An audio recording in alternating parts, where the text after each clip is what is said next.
última vez, contamos a história convencional da relatividade. Tivemos a teoria do éter, que a experiência de Michelson e Morley demonstrou estar errada. Depois tivemos Albert Einstein, que produziu a teoria da relatividade. Como disse a vocês naquela ocasião, essa história é logicamente correta, mas não historicamente. Bem, mas qual a verdadeira história então? Voltaremos a ela dentro de instantes. Primeiro gostaria de falar sobre uma parte da teoria que ainda hoje é chamada transformação de Lorentz.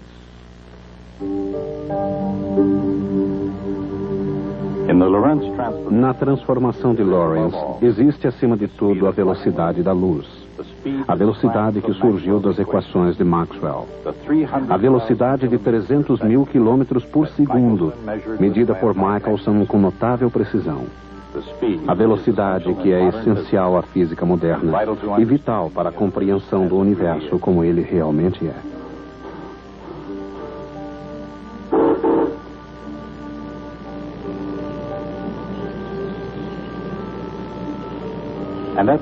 No fim do século XIX, quando Lorentz deduziu suas equações de transformação em matéria de velocidade, a experiência humana mais comovente foi produzida pelos trens.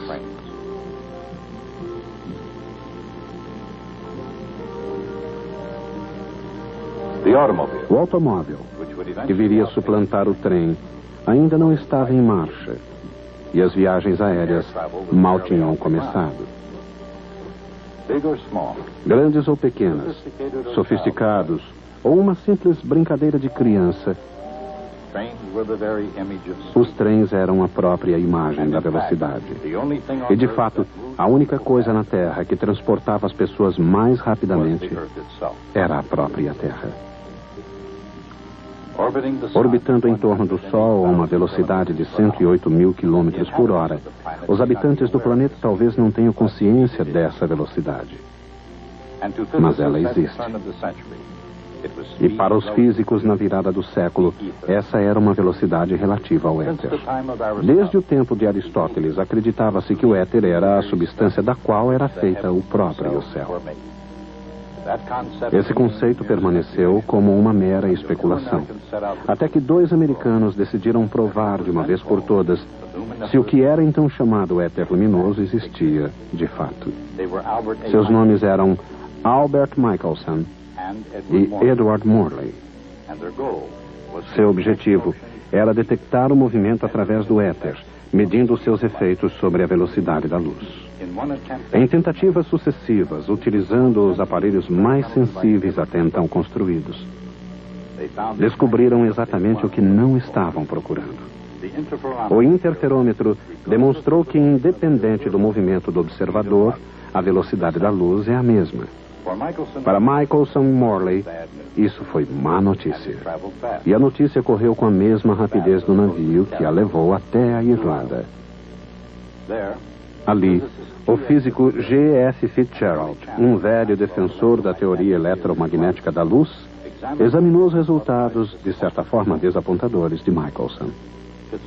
A explicação de Fitzgerald foi a de que, em seu movimento através do éter, um braço do interferômetro sofreu uma contração de uma fração do seu comprimento, exatamente o necessário para permitir que os dois feixes de luz chegassem simultaneamente.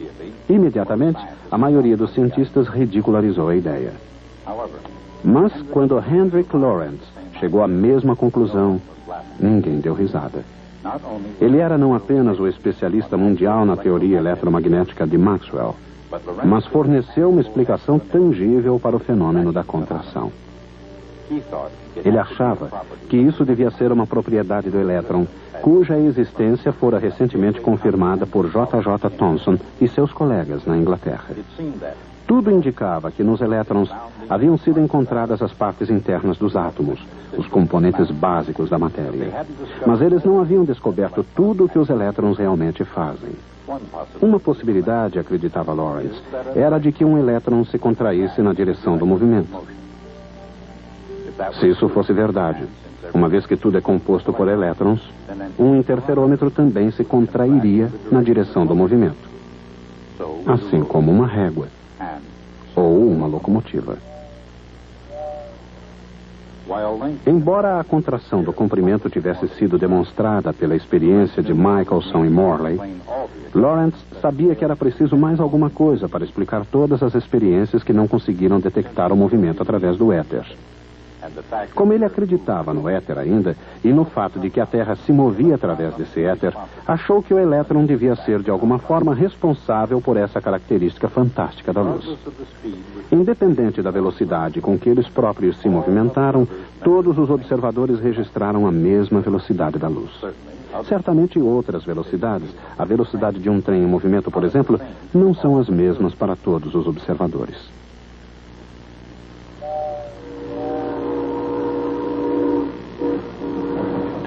Para um observador numa plataforma, este trem está passando a grande velocidade. Mas para quem está no trem, a velocidade do trem parece zero.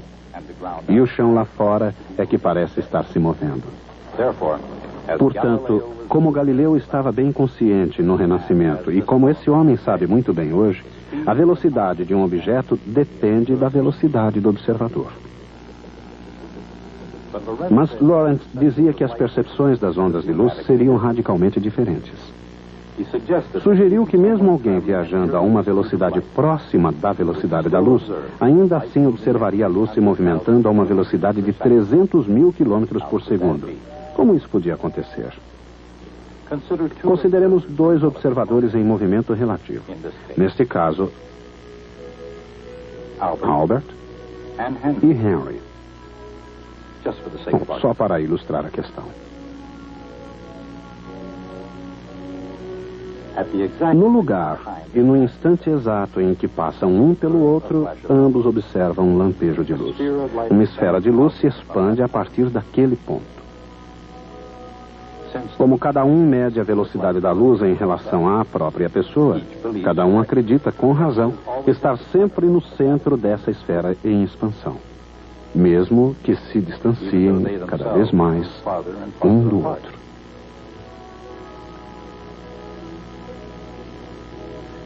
Como podem duas pessoas, em diferentes lugares, estarem no centro da mesma esfera? Para confirmar essa percepção, cada um instala detectores de luz igualmente separados.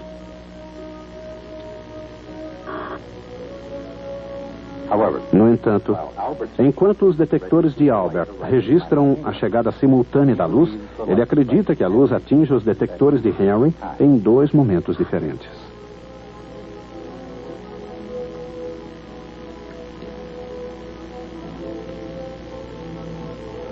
Enquanto isso, Henry vê a mesma coisa ao contrário.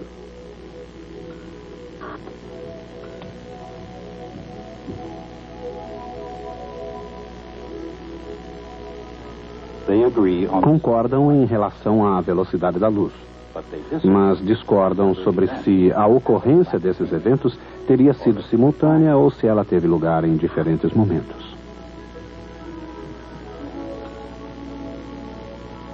Não se trata de semântica, nem de uma discussão sem importância. Significa que o tempo, assim como a distância, é afetado pelo movimento. Mas apesar da profundidade da questão, o matemático francês Henri Poincaré levantou objeções à natureza limitada das explicações de Lorentz. O que era necessário, disse ele, era uma nova lei fundamental da física, o princípio da relatividade, de acordo com o qual as leis dos fenômenos físicos devem ser as mesmas tanto para um observador fixo quanto para um observador animado de um movimento uniforme de translação. Em outras palavras, como sugere Galileu, um estado de movimento uniforme é tão bom como qualquer outro. Afinal, essa ideia constituíra a base do raciocínio de Galileu e da lei da inércia quase 300 anos antes. Mas o que Poincaré estava sugerindo era que a ideia da relatividade de Galileu deveria ser generalizada para incluir todos os fenômenos físicos, inclusive a luz.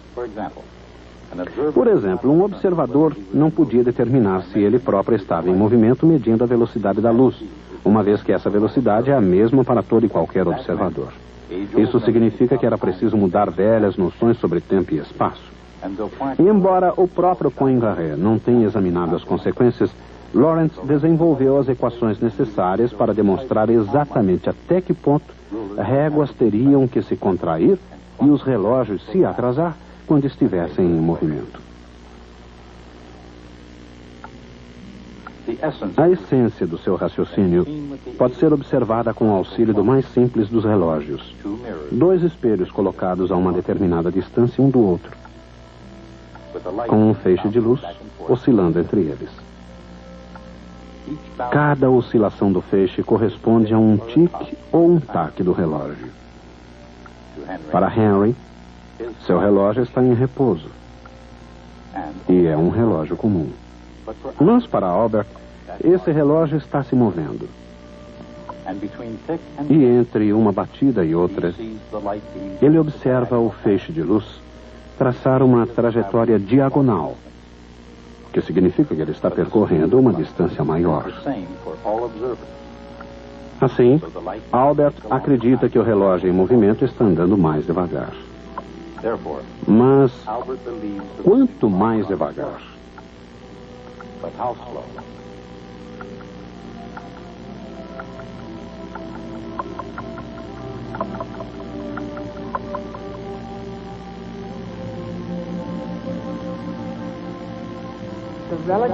A relatividade do tempo é obtida do triângulo retângulo formado pelas distâncias percorridas.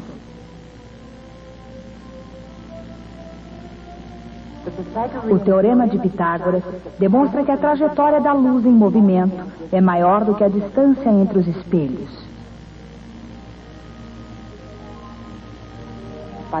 Pelo fator 1 sobre a raiz quadrada de 1 menos v ao quadrado sobre c ao quadrado, esse fator ocorre com tanta frequência em relatividade que tem o seu símbolo próprio, a letra grega gama.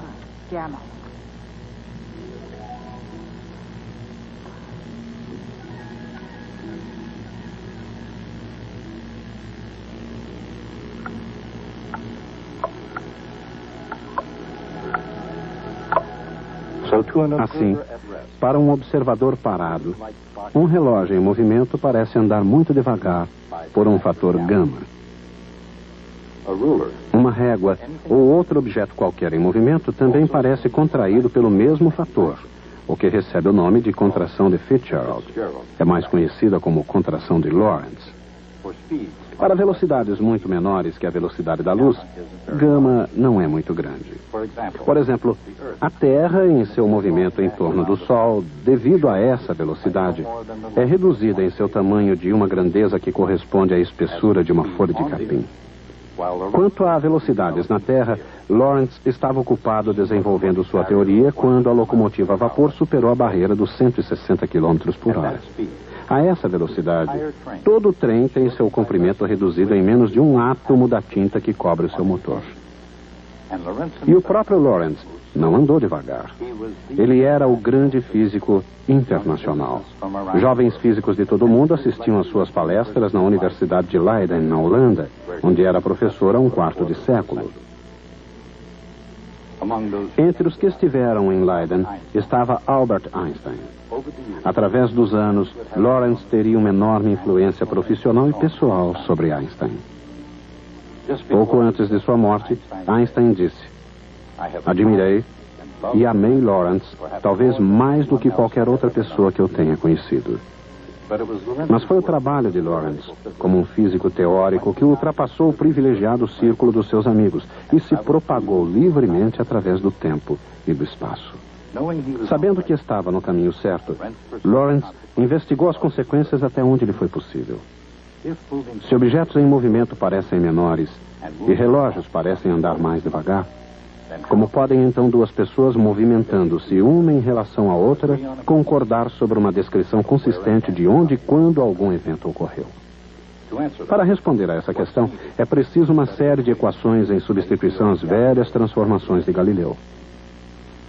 Essas equações não foram difíceis de serem encontradas, mas algumas das suas implicações foram difíceis de se acreditar. Na relatividade de Galileu, a posição de um ponto X linha num sistema de referência móvel está relacionada à sua coordenada x num sistema fixo, através da equação x menos vt. Lorentz descobriu que para a nova relatividade isso deveria ser multiplicado pelo fator gama. Essa é a equação ao longo da direção do movimento. Em direções perpendiculares ao movimento, as distâncias são as mesmas em ambos os sistemas de referência. Quanto ao tempo, embora os relógios possam ser sincronizados em qualquer sistema de referência, a hora que eles mostram depende de onde eles estiverem.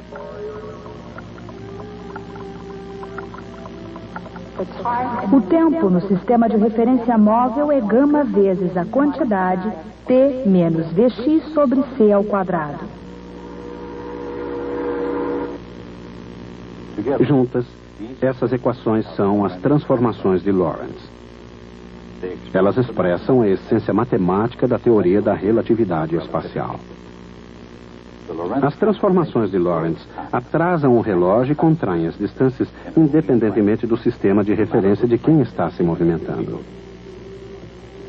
O observador no sistema de referência em movimento pensa que está parado e que o outro sistema é que está se movendo. Mas essas equações fazem muito mais do que apenas isso. Elas, na verdade, unem tempo e espaço. Quando ocorre um evento, ele não tem significado se não se diz onde ele ocorreu.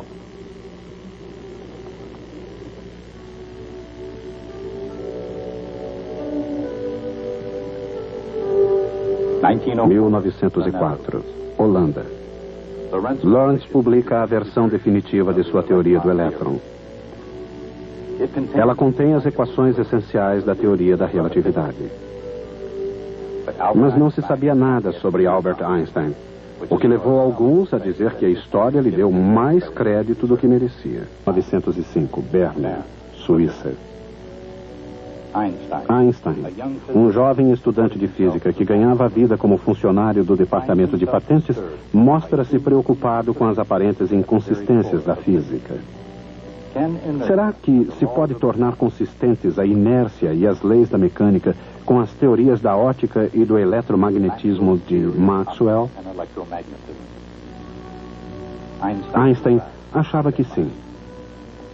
Mesmo que isso significasse abdicar não só o éter, mas os significados tradicionais de tempo e espaço. Einstein formula dois postulados fundamentais. O primeiro é o princípio de relatividade de Poincare. As leis da física são as mesmas em todos os sistemas inerciais de referência. Seu segundo postulado afirma que a velocidade da luz é a mesma para todo e qualquer observador. Einstein simplesmente se apropria do fenômeno que Lorentz vinha tentando explicar. Desses dois únicos postulados, Einstein deduz exatamente as mesmas equações descobertas antes por Lorentz. Só que agora elas têm um significado muito diferente. Os conceitos fundamentais de espaço e tempo passam a ser interligados. A essência da ideia pode ser compreendida visualizando-se o tempo como se ele fosse uma outra dimensão. Albert, parado no espaço, flui através do tempo. De maneira que uma linha vertical representa um ponto fixo, x igual 0, em seu sistema de referências.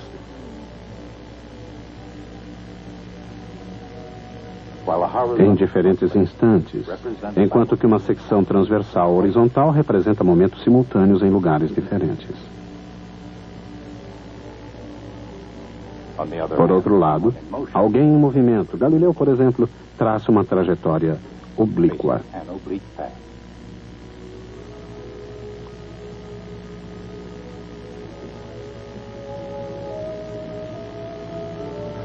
Assim, enquanto o que Albert acha que um ponto fixo representa-se por uma linha vertical, a ideia de Galileu sobre o nada acontecendo aparece como uma linha inclinada em x, linha igual a 0, ou em qualquer outro lugar de seu sistema de referências. Mas é claro que se Galileu tivesse feito esse desenho, sua linha para estar parado seria vertical e a linha de Albert inclinada para trás. A mesma ideia pode ser utilizada para demonstrar a relatividade do tempo. Quando Henry e Albert observam a mesma esfera de luz em expansão, ela alcança seus detectores em pontos definidos no tempo e no espaço.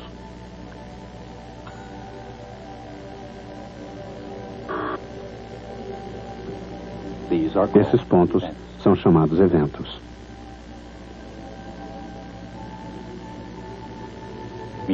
Enquanto isso, a própria luz traça um cone.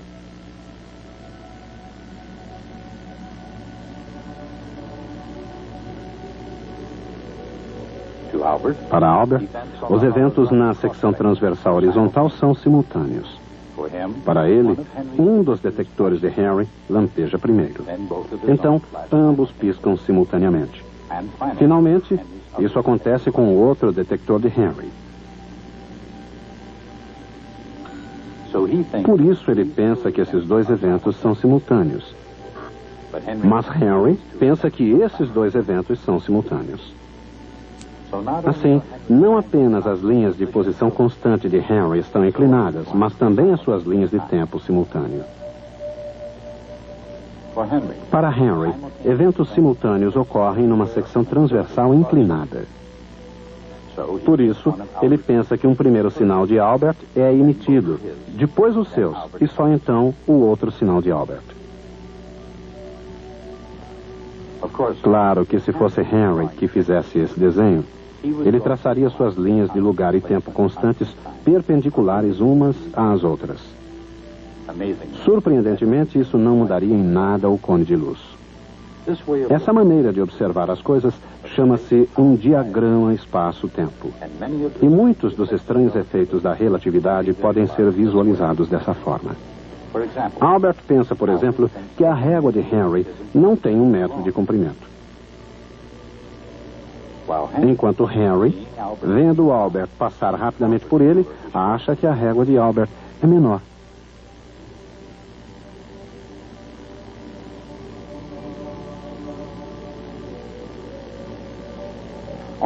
No diagrama espaço-tempo,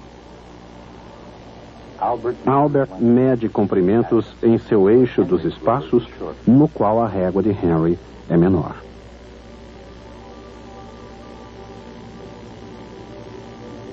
Mas no eixo de Henry, a situação é inversa. E a régua de Albert é menor.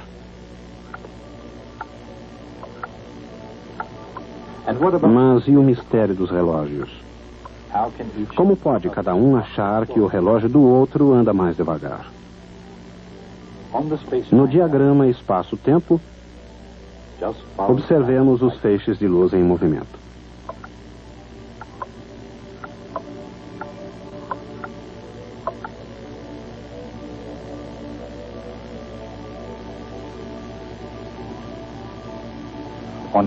No eixo de tempo de Albert, os tic-tacs do relógio de Henry são mais espaçados uns dos outros do que no seu próprio relógio. Mas na visão de Henry, isso é exatamente o que acontece com o relógio de Albert, qualquer que seja a maneira de observá-lo.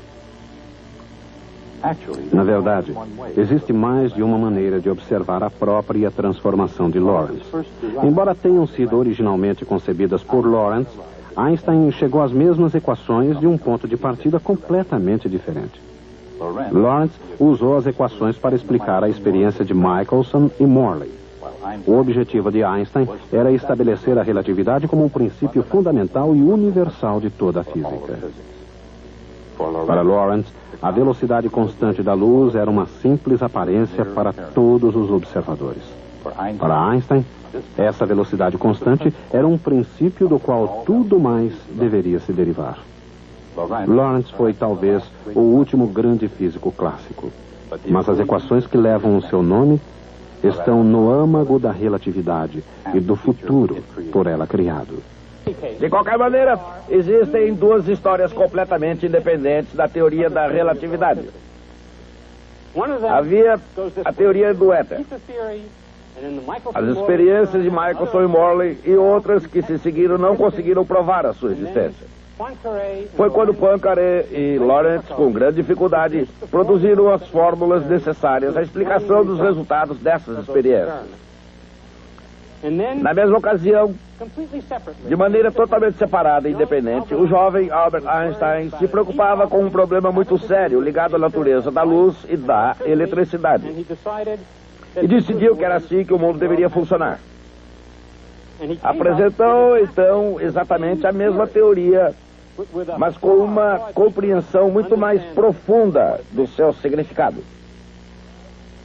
Portanto, pode-se dizer que Einstein prestou apenas uma pequena contribuição à teoria da relatividade. Da mesma forma como é possível dizer que Copérnico não fez muita coisa além de uma trivial transformação matemática das coordenadas. Mas para dizer isso, significa ignorar de forma profunda a verdadeira história desses dois assuntos. No nosso próximo programa, continuaremos a nossa discussão sobre a teoria da relatividade.